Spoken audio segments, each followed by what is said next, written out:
Utah is known as the Beehive State because of the hard work of the early pioneers. And the natural beauty of Utah brings in visitors from around the world. But the serenity of Utah's landscape will be tarnished by a gruesome roadside chance discovery. This will lead authorities on a more than 20-year journey for the truth.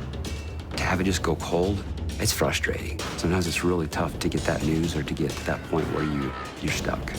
Cases like this remind you of how important it is to follow up with due diligence when someone calls in anything suspicious. The manner in which the person was killed and disposed of leads police to a suspect with a history of murder. We want justice. We want to find out who did this. Justice for victims, justice for perpetrators. We want someone to put handcuffs on. But justice isn't always swift and can require time, luck, and unrelenting hard work.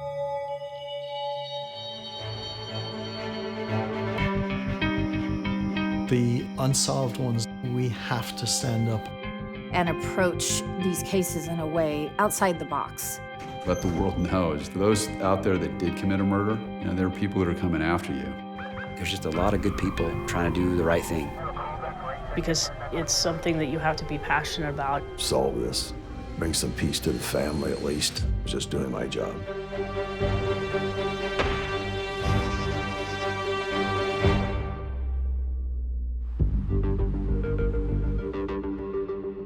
Garfield County, Utah, 1998. One of the least populated counties in all of the state. Just about 38 miles north of Lake Powell. It's a very open, rural, vast area. It's beautiful country. It's red rock, red sand. Very, very open. Utah was founded on the lands of the Ute, Navajo, Paiute, Goshute, and Shoshone, and was the 45th state to enter the United States in 1896.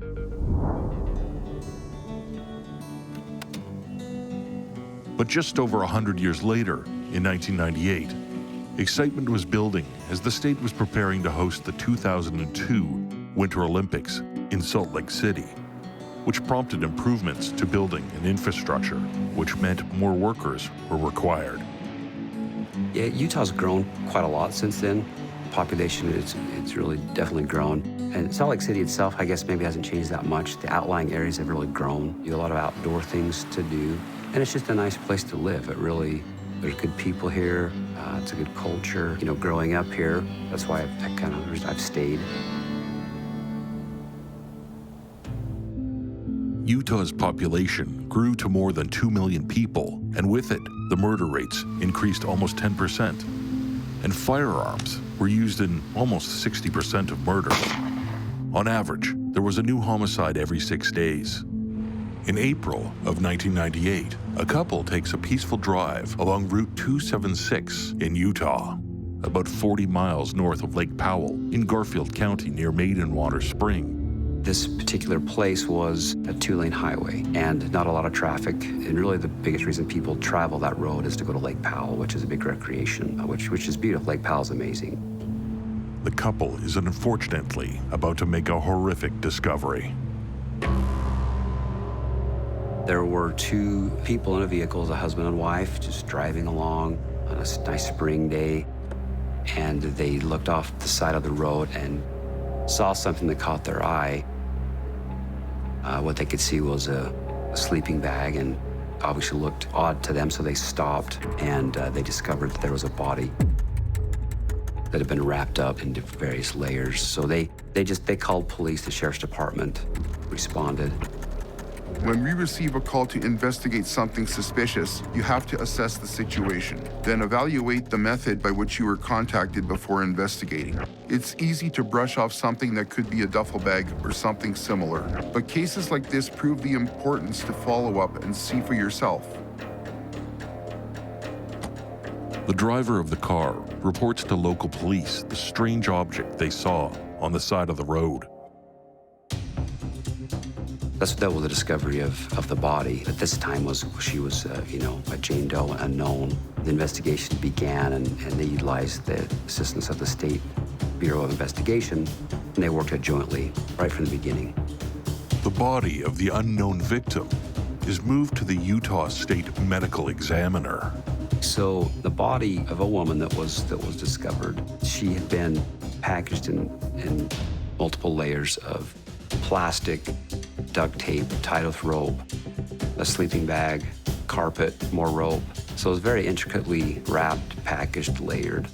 Some interesting facts about the body is the fingertips had been removed. Post-mortem after death, according to the medical examiner. The cause of death was a small caliber, close contact gunshot wound to the back of the head. When a person is shot at close range to the head with any type of bullet, the effect is going to be immediate. They will die. But that wasn't the only thing that they noticed. The body was very well preserved. There's really no trauma to the body other than the contact wound to the back of the head, but it was frozen to the core. And, April in that area of Lake Powell, it's certainly not cold. She's not frozen from the elements. Authorities believe that the body had been stored in some sort of deep freezer, large enough for the body to lie flat. A typical residential freezer wouldn't have worked. It would have had to have been an industrial or commercial freezer. It's hard to speculate on why someone would kill and then freeze a body. But essentially what they've done is preserve the body. Freezing slows down certain aspects of decay, so it actually assists us in the autopsy, especially if it's been days or weeks. So that was pretty unique circumstances to the body, and of course that made it very difficult to identify her. We knew what she looked like, but we had no fingerprints and really no other way to try to verify that identity of the victim. In 1998, fingerprints were one of the best ways for investigators to focus on evidence and clues. But without that option, because the fingerprints were cut off, they looked to the autopsy for clues. Of course, the victim was taken to the Utah medical examiner for the autopsy. The evidence was collected, taken to the Utah State Crime Lab, looking for fingerprints, hair follicles, and again, DNA was there, but it wasn't like it is today. The evidence didn't get them anything. They didn't find any fingerprints. They didn't find anything that helped them. The only known DNA or hair that they found belonged to the victim. With little to no evidence or clues to the body's identity, police are at a loss as to whom the killer could be and where. Authorities are having a difficult time identifying the body without fingerprints.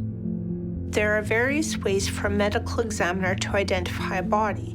Usually, fingerprints are the first way to identify a person, but that only works if their fingerprints have been previously submitted to an organization. If that fails, they could also use dental records and DNA. Failing all of that, they could also use presumptive methods that won't actually identify the person, but will help identify physical attributes in hopes that it'll help others identify that person.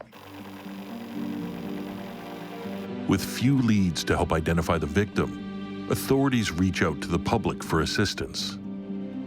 They describe the body as having multiple dental restorations, freckles on the face, tattooed eyebrows, and several small moles, including a distinctive mole on her right ear. She was believed to be Hispanic or Native American. So they went to the media, they did some flyers and posters to identify the victim, who effectively became known as the Maidenwater victim because she was found near the Maidenwater Springs area. With limited clues to go on, authorities cast a wide net, rounding up known criminals and people in the state who they think might just be connected to the murder of their Jane Doe.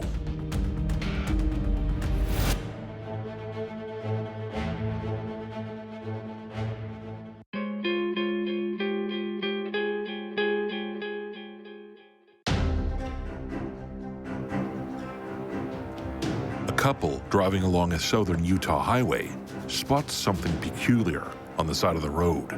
There were two people in a vehicle, a husband and wife, saw something that caught their eye, so they stopped and they discovered that there was a body. Concerned, they call the authorities. Authorities in Utah find an object wrapped in a sleeping bag, the deceased body of a female. The maiden-water victim, as the press would describe her, had been shot in the head at close range and then wrapped and tied up with rope in various blankets and carpets. Shortly after she was killed was frozen. So that was pretty unique circumstances to the body, and of course that made it very difficult to identify her.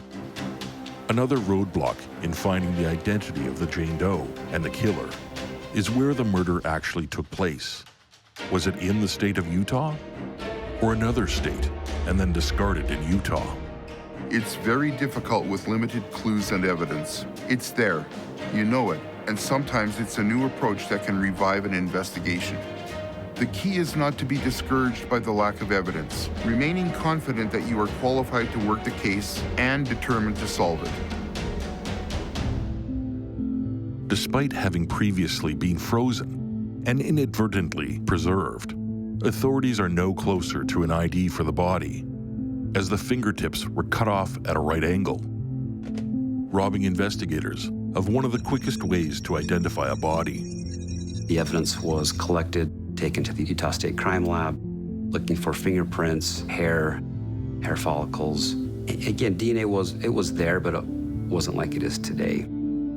So when they processed all of these things, ultimately, the evidence didn't get them anything. They didn't find any fingerprints. They didn't find anything that helped them. The only known DNA or hair that they found belonged to the victim. There are many roadblocks that investigators face when dealing with a Jane or John Doe. Normally, with an identified body, you are able to find relatives and work from there. You can explore the victim's entire life, their work, family, friends, and their home. You start to get a good idea of their habits. But without an identification, you can't rely on any of those things. You cast a large net in hopes of catching a lead.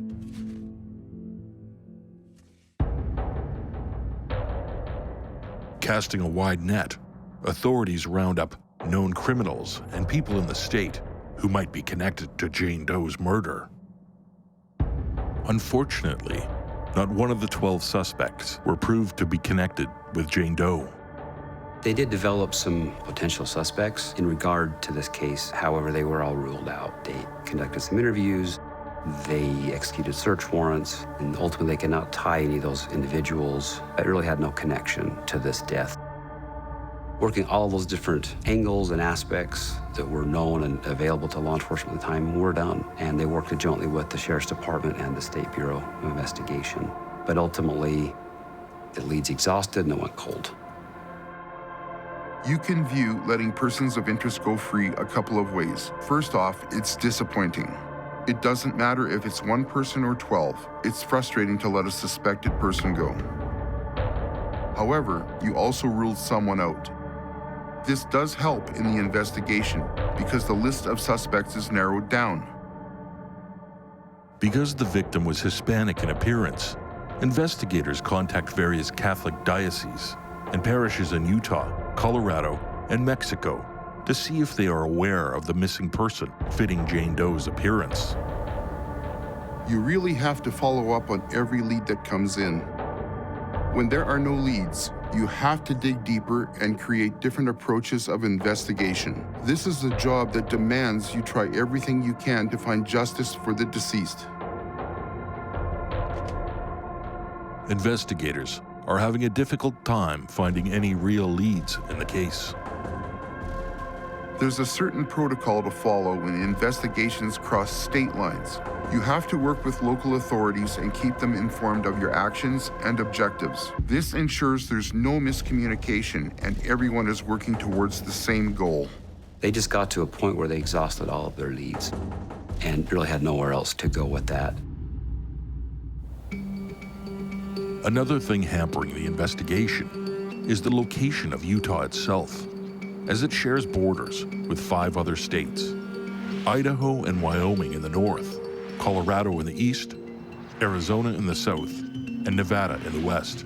As well, the southeastern corner touches Arizona, New Mexico, and Colorado. Geography certainly affects how your investigation will proceed. If the location borders another state, it's possible your suspect either came from or returned there. When you're in the middle like Utah is, there are so many directions that a suspect may have come from or relocated to. It's almost like finding a needle in a haystack. The killer could be anywhere. Investigators thoroughly re-examine the site of the murder for any possible evidence they may have missed, but find nothing. It's frustrating when you're vested into something and you put all this, blood, sweat, and tears into a case, and you've done everything you can do, everything you can think of, to have it just go cold. It's frustrating. Sometimes it's really tough to get that news or to get to that point where you're stuck. Until the year 2000, investigators diligently work on the case, but are no closer to finding the killer or the body's identity. And we do get passionate about what we do. We want answers, right? We want to dig and dig and dig and dig and dig. Looking at the victims, we want justice. We want to find out who did this, who could do something like this. We want to hold people accountable for that. We want someone to put handcuffs on. Much like how investigators found the frozen body, the case has gone cold. It now seems unlikely that this Jane Doe will find her justice.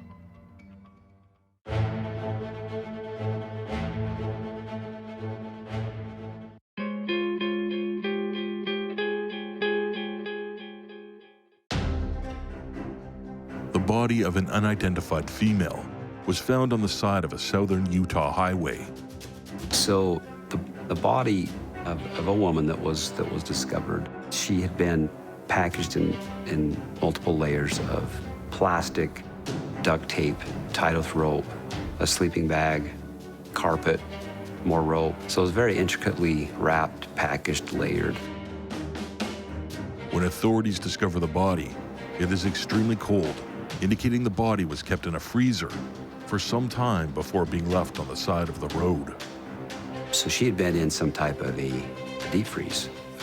In the way that she was laying, horizontally, it would have had to have been some type of a commercial freezer or a refrigerated unit to be frozen. A residential freezer would not be big enough. There are 12 people that investigators interview in relation to the murder of the Jane Doe, but none of them turn out to have any connection to the murder. The autopsy the medical examiner performs confirms the few facts that investigators are aware of. Her fingertips were cut off. And of course, that made it very difficult to identify her. We knew what she looked like, but we had no fingerprints and really no other way to try to verify that identity of the victim. Investigators continue to work on finding the identity of the killer and the Jane Doe, but have no credible leads. The case has gone cold. They worked this case very actively for about 2 years, and they really did everything that they could do. And the only known DNA or hair that they found belonged to the victim. The case stays cold until 2008, 10 years after the body was discovered, when there's renewed interest. In 2008, a major with the State Bureau of Investigation determined to open this case back up and relook at things, retest evidence. It's been 10 years. Let's see if there's any developments with the evidence and the DNA. In 2008, the Jane Doe case is reopened. An investigator was assigned to the case, and stuff went back to the state crime lab, and they tested things again for everything that you could think of. It's hard not to get your hopes up. There is a renewed optimism that investigators feel when a case is reopened. A lot can change in the span of 10 years in all aspects of an investigation, from collecting and detecting evidence to a memory from someone that wasn't disclosed before. Someone looking at a case with fresh eyes might be able to see the thing that was staring them right in the face. Investigators check different databases for a possible match on their Jane Doe. DNA databases are becoming increasingly important and useful to a case. It's an opportunity to compare the DNA of your victim to DNA across the country. Unfortunately, no matches are found in the North American Missing Person Network database, or other databases for that matter.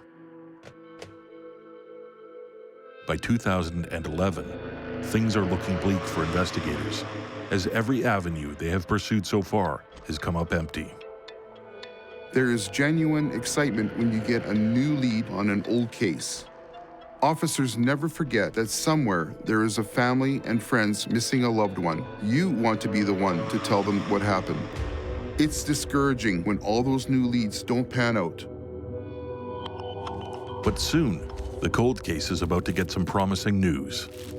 The FBI contacted an investigator of ours, Sergeant Ryan Van Fleet, and the special agent Johnny Grusing with FBI in Denver contacted him and said, hey, we think there may be a connection to your case and your body to the Scott Kimball.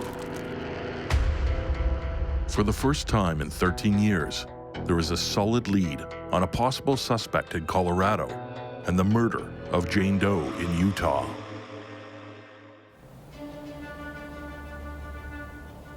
It isn't hard to track down Scott Kimball, as he was already in custody. And Scott Kimball was currently in custody. He'd been convicted of 4 murders and was serving a life sentence for those 4 murders. But he was suspected of other murders as well, including the Maidenwater victim. The one-time FBI informant, Scott Kimball, was sentenced to prison in 2009 for the 4 murders. He also tried to escape from prison in 2017, so authorities were familiar with his name. Several things pointed toward Scott Kimball. His victims, the way that some of them were killed, tied up, packaged, discarded, where they were discarded. 2 of his victims were discarded in Utah, rural Utah, in general area and general type of as our Maidenwater victim. One of his victims, his uncle, Terry Kimball, was killed in Colorado, was also wrapped in some plastic and bound with rope. And looking at the knots that the uncle was bound with were very similar to the knots of our victim.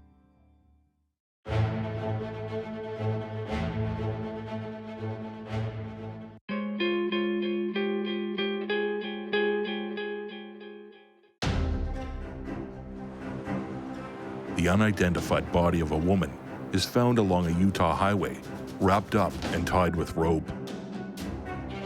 There is little evidence available to identify the body, as the killer had cut off the fingertips. Authorities hope that sharing a picture of Jane Doe on local newscasts will bring some new leads. They end up interviewing 12 people, but unfortunately, none of them can be connected to the murder. Investigators work the case for 2 years, but are unable to find the identity of Jane Doe or who her murderer is. The case goes cold. But then, in 2017, there's hope once again for the Maidenwater victim. So the FBI contacted an investigator of ours, Sergeant Ryan Van Fleet, and the special agent Johnny Grusing with FBI in Denver contacted him and said, hey, we think there may be a connection to your case and your body to the Scott Kimball. It isn't hard to track down Scott Kimball, as he was already in custody. And Scott Kimball was currently in custody. He'd been convicted of 4 murders. One of his victims, his uncle, was also wrapped in some plastic and bound with rope. And looking at the knots that the uncle was bound with were very similar to the knots of our victim. One focus of the investigators was the ropes and knots used in the Maidenwater victim's case, and the cases that Scott Kimball had been sentenced for.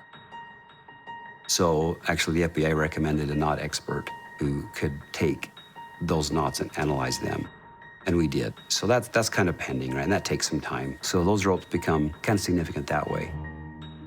Scott Kimball is questioned about his possible involvement in the case of the Maidenwater victim.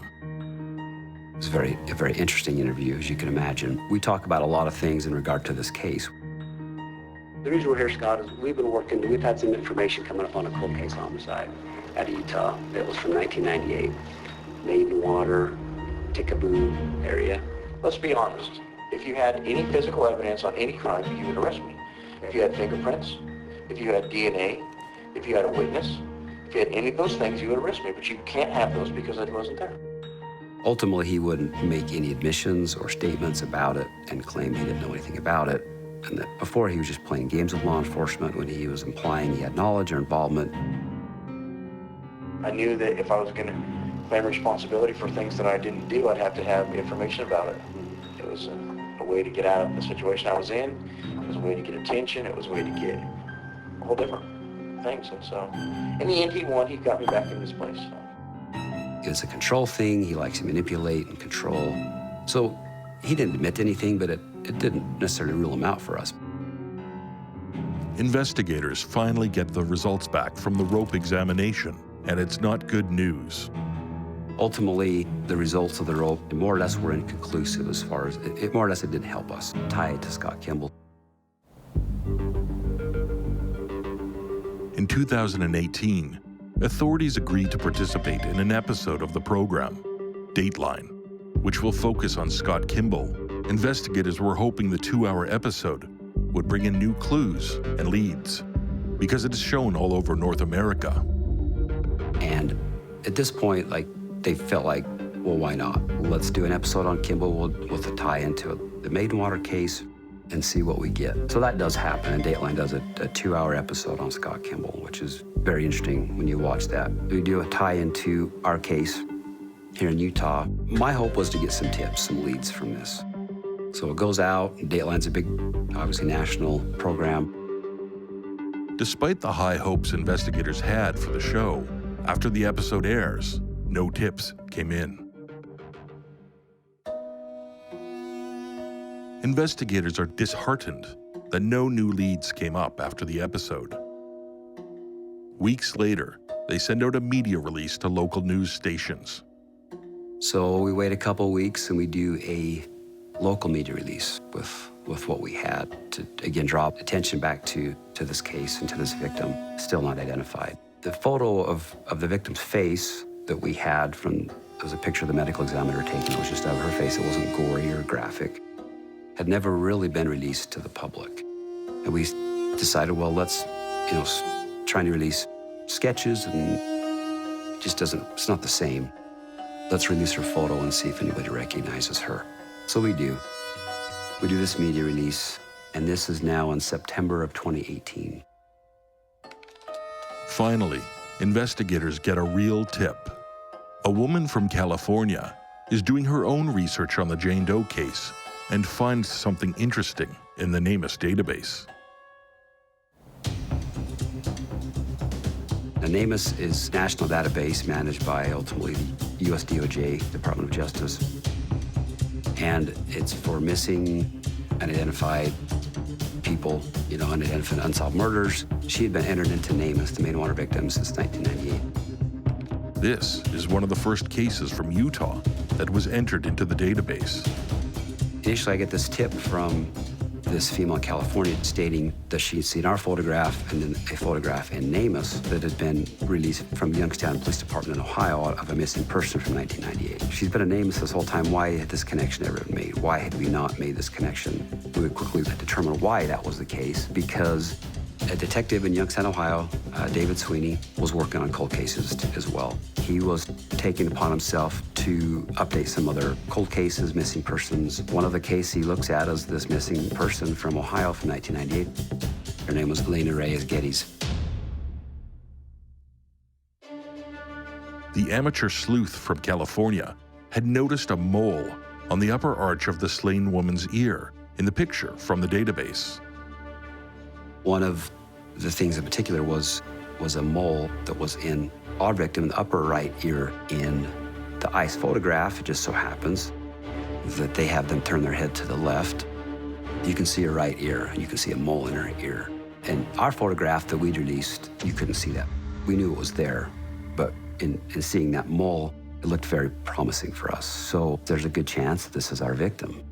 Because of Jane Doe's ethnic Mexican heritage, a media release goes out specifically to Texas and Mexican communities, looking for anyone with information on the deceased. And a few days later, we get a phone call from a woman in Mexico saying that she thinks this is her sister. Hola, soy Lucero Reyes. Creo que tienes información sobre mi hermana, Lina. Investigators are confident that this woman who lives in Mexico is related, but need a DNA sample to confirm the connection. The way it works is the swab collects sample cells from inside your cheek, which contain DNA information in the form of buccal epithelial cells. Buccal sample swabs are generally preferred by those looking for DNA testing because they are far less invasive than a blood test. The woman, Lucero Reyes, travels from her home in San Luis Potosi, more than 300 miles to the U.S. consulate in Monterrey, Mexico. This was the safest location to obtain the swab. We have DNA from the medical examiner. We have a private lab, Sorensen Forensics, that we had employed that were going to do the comparison for us. And we get it off the Sorensen lab, and within, it was 5 days, which is very fast for this process to take. We get an answer that can confirm that yes, the DNA that we'd obtained from her sister and niece, it was a familial match. Authorities now had scientific proof of who the victim was, Lena Reyes Geddes.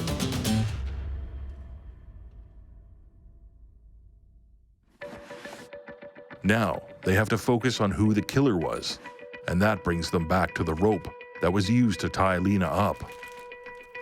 The rope that was used in the murder is packaged and sent to a CSI investigator. Well, there's a woman, her name's Francine Bardol. She works for West Jordan Police Department. She's a CSI investigator. They have something called the MVAC system. It's an evidence collection method.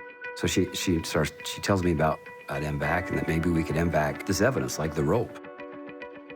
So basically the way the MVAC works is just like a carpet cleaner. So if you think of a medical grade carpet cleaner where it sprays a solution and vacuums at the same time. So it creates like a little mini hurricane down on the surface where the turbulence between the spray and the vacuum pressure create enough turbulence that whatever DNA material is down there, it can be collected up into a sterile bottle. And then that bottle and all the liquid are separated through a filtration process. Ultimately, the filter and the DNA is what's sent to the lab, and they process it much the same way that they would a swab. The MVAC process turns out to be more reliable than a swab. When comparing the MVAC to a swab, a lot of times it's kind of night and day because usually when the swab is used, there's so much DNA material there that it's visible. A blood spatter, a semen stain, something like that, where there's so much DNA there that swabbing works just fine. Where you start getting into the applications where we highly suggest the MVAC is an applicable tool is more in the touch DNA or trace DNA or degraded DNA, places where the swab physically can't get into the nooks and crannies where the solution and the vacuum pressure of the MVAC can. Eventually, investigators get some promising news back from the lab. We know from the initial quant of the rope, we had 117 nanograms of DNA from the rope. And from that quant, we knew that of that 117 nanograms, 91% of it was male DNA. So we were like, wow, like we've gone from 0 to a lot of male DNA on this rope. So we were very excited about that. Around the same time, now that they have a definite name, investigators are looking into the family connections of Lena. Early reports back from the lab indicate that the DNA belongs to a male, so they focus on the males in Lena's life. But there's a problem. There are 2 DNA samples on the rope. Is one of them the killer, or both? Well, the MVAC's going to collect whatever DNA is there, just like the swab, but the MVAC is just going to collect more. The fact that there were a DNA profile and even multiple DNA profiles, that's just one cog in the wheel. All DNA is information that the detectives can then use to further the case and further the investigation. The problem that it presented to us was now we have an unknown male DNA profile on the rope. We don't know who that is. Investigators finally get a break in a case that's been cold for decades. But the case isn't solved until they figure out who the 2 sets of male DNA belong to.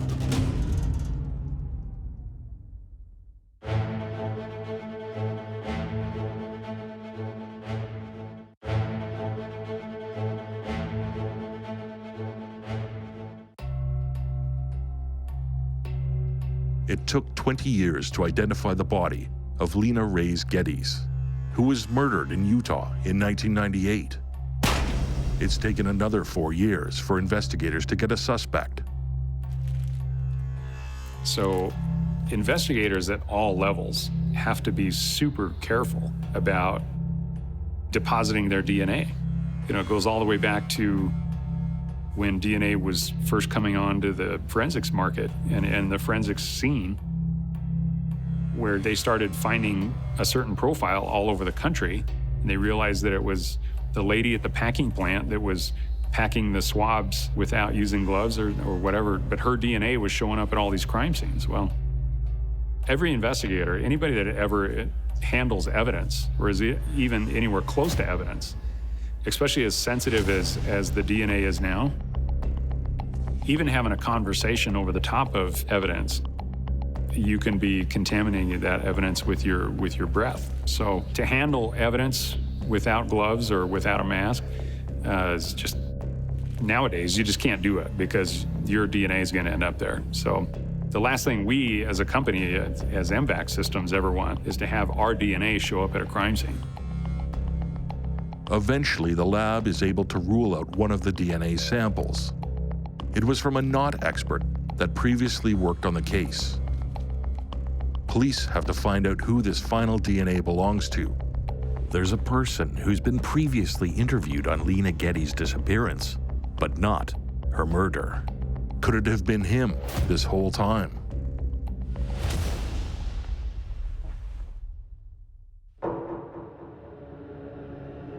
Edward Geddes was born in 1935 in Rio de Janeiro, Brazil. He met Lena in 1996 in New Mexico, and they were quickly married. It turns out that Edward had previously been interviewed by Youngstown police shortly after Lena went missing in 1998. I've not told you this before because it didn't come to mind. She got up pretty early that morning. I can tell you what underpants and bra she had on. It was white cotton with pictures of apples and maybe bananas on it. Okay? Little pictures like this, the size of a nickel. So in the interview, he talks about that morning that he'd taken her to the Pittsburgh airport, dropped her off, that she was going to fly to Laredo, Texas, and then take a bus into Mexico. That was his story. Geddes claims that Lena paid cash for everything. Did she pay for the ticket? How did she pay She was going to pay cash for the ticket at the airport. That's why they couldn't find any records of this trip. He later claims that Lena was packing a blue sleeping bag as a gift for when she saw her family in Mexico. She had packed a sleeping bag. Now, I had rolled it, some bitch up tight. That's an odd combination to carry, but it was going to be a present for Papa. It's interesting, the comment that he makes in regard to that sleeping bag is he's talking about, yeah, I helped her take it, and I took that sleeping bag, and this is, I'm quoting him. He said, I wrapped that son of a bitch up tight. Wow, that statement really hit us wow, and the sleeping bag that he's describing he describes the sleeping bag that she was found in, right? Further investigation into Edward's life reveal a disturbed man. A TV news reporter in 1998 was investigating Lena's disappearance and heard from people that knew Edward. She had people come forward that he was a sexual deviant, he was manipulative, controlling, abusive. A neighbor had seen him hauling out something to his vehicle that looked like it may have been a body wrapped in carpet. All these things that she was like, wow. The news station, however, never ran the story, and suspicions about Edward faded. But now they had to find Edward, which would prove easier than expected. He died by suicide in 2001 in Reno, Nevada.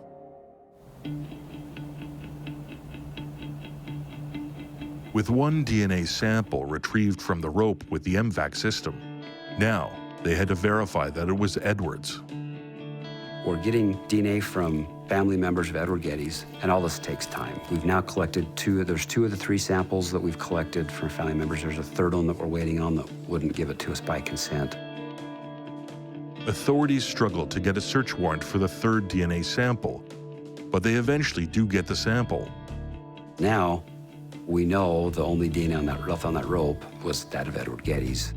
And given the totality of everything that we know about Edward and this whole situation, we feel very confident, and if Edward Geddes were still alive today, we would pursue, charges of murder against him.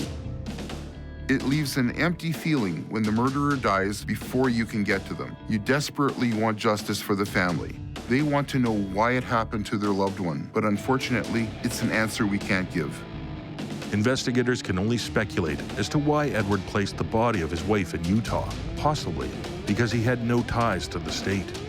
You look at these circumstances, she was clearly tied up with that rope, clearly after death and after multiple layers of plastic and duct tape. And the quantity of DNA on that rope lends to, the theory is that he was the one that was tying those knots, handling that rope.